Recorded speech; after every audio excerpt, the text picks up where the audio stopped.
Votre honneur, Monsieur Dany Laferrière, chers invités, chers collègues, mesdames et messieurs, bonsoir.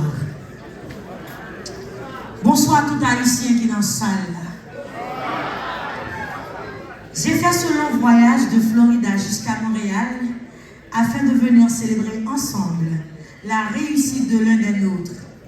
Ce gala de succès est l'occasion pour moi de saluer le parcours inédit de M. Michel Hilaire, d'admirer son ingéniosité, sa volonté inébranlable et la passion qui l'anime. Cet après-midi, nous honorons non seulement des succès individuels, mais aussi une réussite pour toute la communauté haïtienne, dans un contexte vraiment difficile. Monsieur Hilaire, il nous faut seulement regarder les événements récents en Haïti et en Amérique du Nord pour comprendre combien on est fiers de vous. Habitez-vous fiers de regarder. Songez 2018, là, je viens ici avec Tabou Combo, je viens jouer dans Nuit d'Afrique. Et puis, moi, des amis qui travaillé à l'époque, qui m'ont dit, tant que sous le cas, il faut réclamer pour les amis, ça qui on compagnie qui a monté. Aïe, je dis à ma fille, vous me dites, j'ai commencé avec vous et gardez aujourd'hui. Merci beaucoup. Chaque projet mené à bien, chaque défi relevé, chaque petit pas, chaque obstacle surmonté dans la diaspora, chaque succès financier est un élément motivateur, une énergie génératrice d'espoir pour notre jeunesse en Haïti en perte de repères. Pour notre chère communauté haïtienne, Jean-Émeline dit là, gardez papi, ça papi mal. Nous avons droit pour nous rêver un château, les noms en 2016, mon chemin d'artiste m'a conduit vers les États-Unis d'Amérique.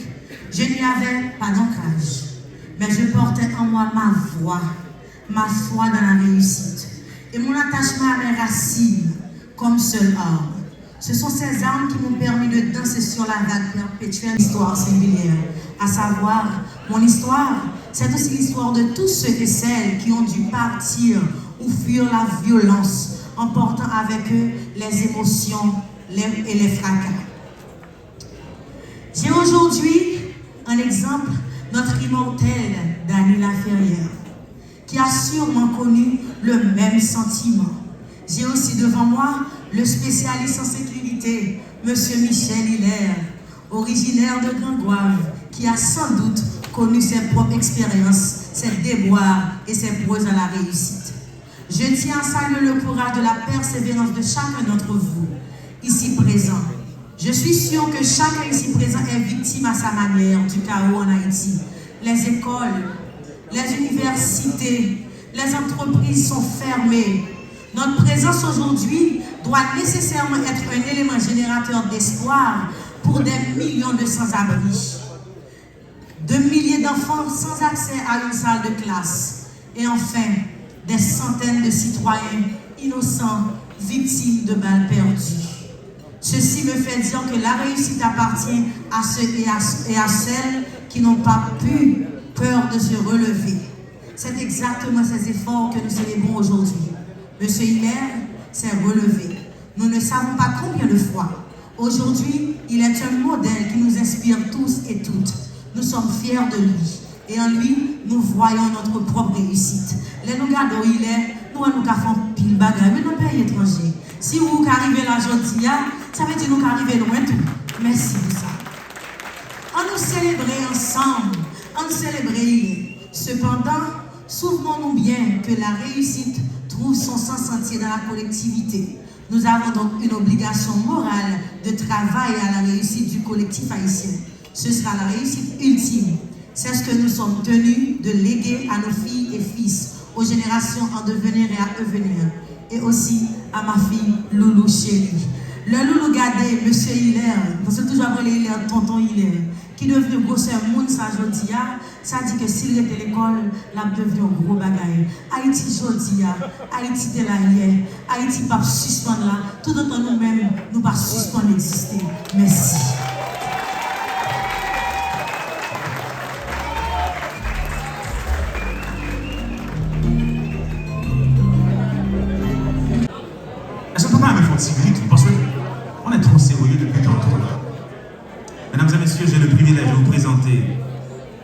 une humoriste de carrière qui vient de fêter ses 20 ans de scène à la Place des Arts récemment. C'était une soirée. Né en Haïti, il a grandi dans la lumière chaude de Petit-Goâve.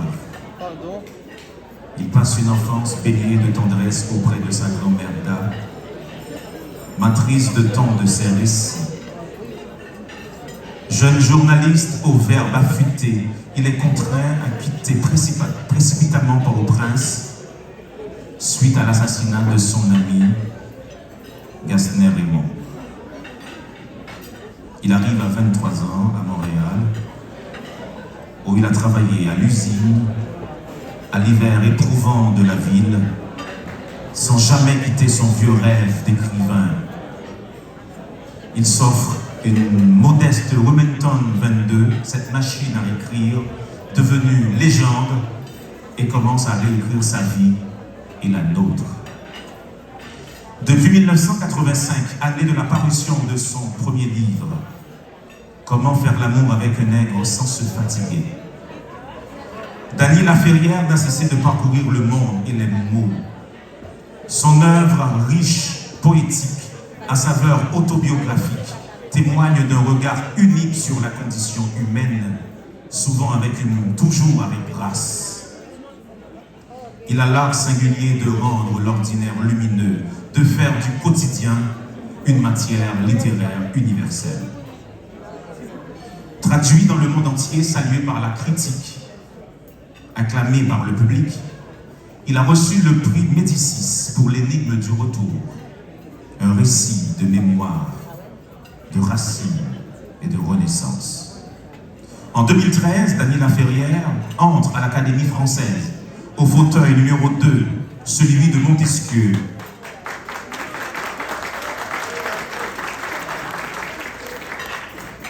De Dieu ma fils et désormais de Dany Laferrière. Ce n'est pas seulement un honneur personnel, c'est comme l'a si bien dit le Premier ministre, c'est tout le Québec qui entre dans la lumière et se distingue. Et c'est Haïti aussi qui a formé sa sensibilité. C'est la littérature qui embrasse l'exil, comme l'a souligné Amin Malouf, et qui en fait une rédemption.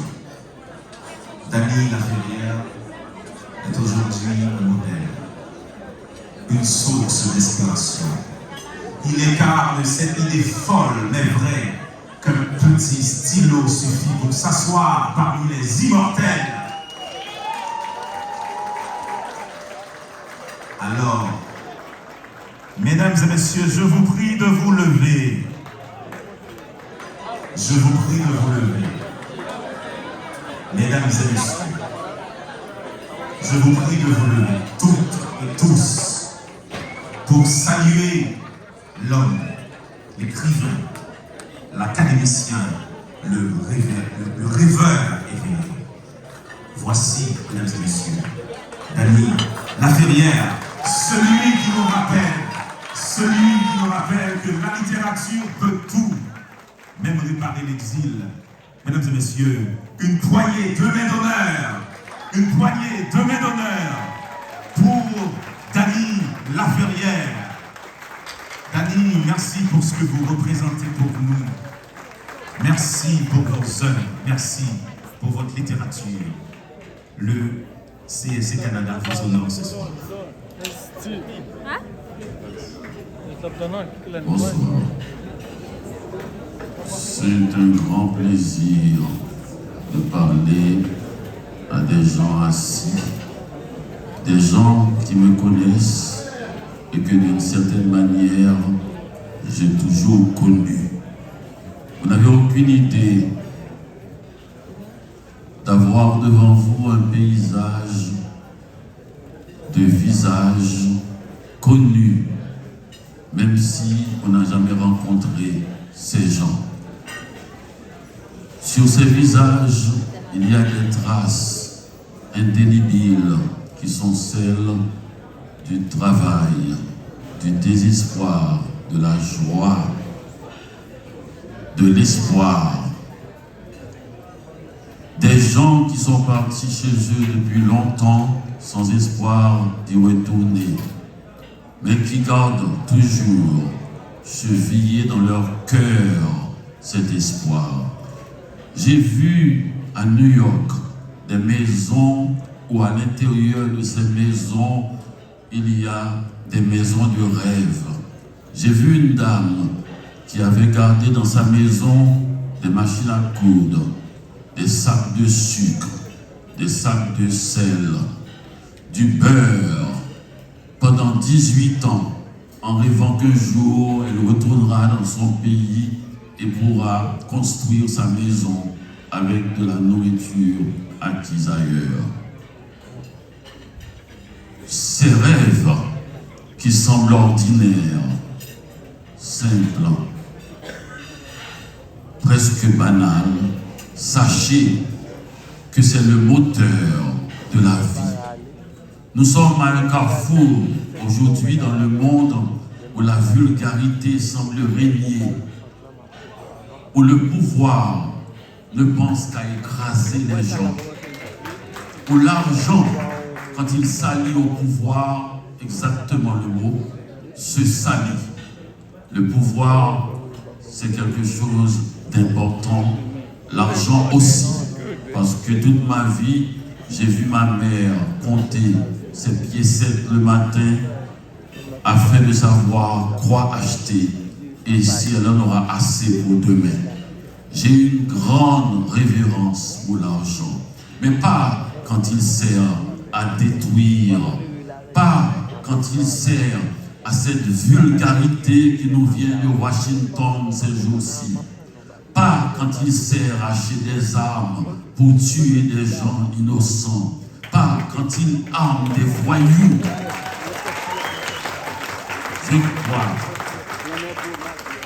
Je crois que le monde tel qu'il va ne sera sauvé que par des gens bien.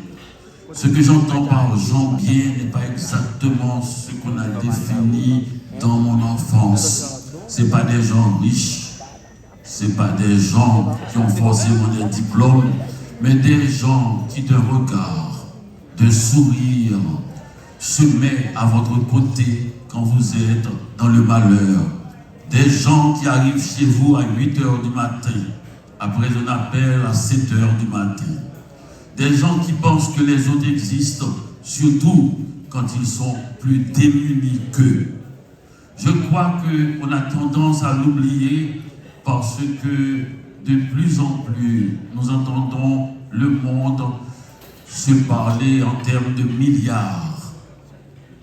Les gens accumulent de l'argent et ils pensent nous impressionner, nous écraser par leur richesse, par leur pouvoir, par l'accumulation de diplômes, par tout ce qu'ils peuvent pour faire de nous des gens par terre. Eh bien, sachez, pour ma part, qu'il faut si peu pour réussir dans le monde.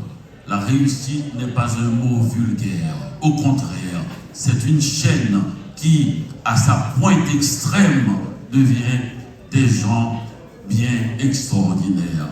Il m'a fallu, il m'a suffi de 26 lettres de l'alphabet pour arriver à l'Académie française alors que je n'ai passé qu'un mois à l'université. Et comme je l'ai dit, depuis 1985, je n'ai jamais payé un seul billet d'avion.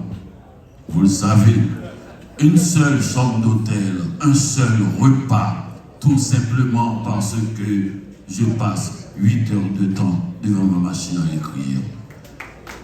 La littérature peut nous emmener très loin parce qu'elle est gorgée de rêves, parce qu'elle est gorgée de vie minuscule, de vie toute simple. Les gens se retrouvent dans les choses les plus difficiles. Ma marraine, qui travaillait à Miami avec sa sœur, j'ai écrit un livre où le premier chapitre c'était 25 ans après une petite maison à Miami. Elle était vexée parce que j'avais dit qu'après 25 ans, elle n'a pu avoir qu'une petite maison. Je lui ai dit, si j'avais mis 25 ans après un château à Miami, personne n'aurait acheté mon livre. Les gens ne s'intéressent pas à votre richesse, ils s'intéressent à ce qui vous rapproche d'eux. 25 ans après, une petite maison. Sa sœur travaillait dans une boutique de souvenirs à l'aéroport de Miami. J'ai écrit qu'elle travaillait dans une petite boutique de souvenirs à l'aéroport. Elle a pleuré toute la nuit. Elle a dit, vous m'avez vendu. Tout le monde sait que je dirige une société de pharmacie et là vous me dites que je travaille. Eh bien, l'année suivante, elle m'a dit, vous avez fait ma vie. Tous les Québécois, près d'1 million passent à Miami chaque année. À l'aéroport, ils viennent à ma boutique pour voir la tante de Dani. Donc vous voyez, c'est ça qui l'a enrichi au point que le patron l'a fait son assistante et qu'elle a ouvert une autre boutique dans le même aéroport simplement pour recevoir les Québécois qui viennent saluer la tante de Dani. Nous ne savons pas jusqu'où les mots peuvent nous mener.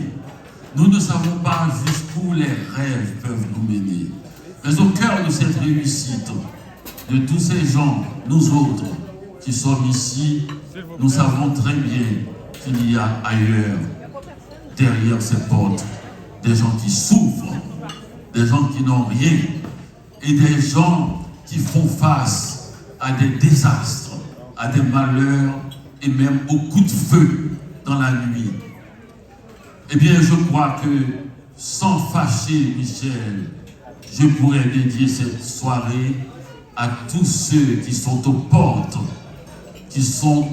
dont les lèvres sont si proches de la coupe, et leur dire que systématiquement, littéralement, naturellement, c'est grâce à eux que cette salle soit si bien remplie, si richement remplie et si heureusement remplie. Merci.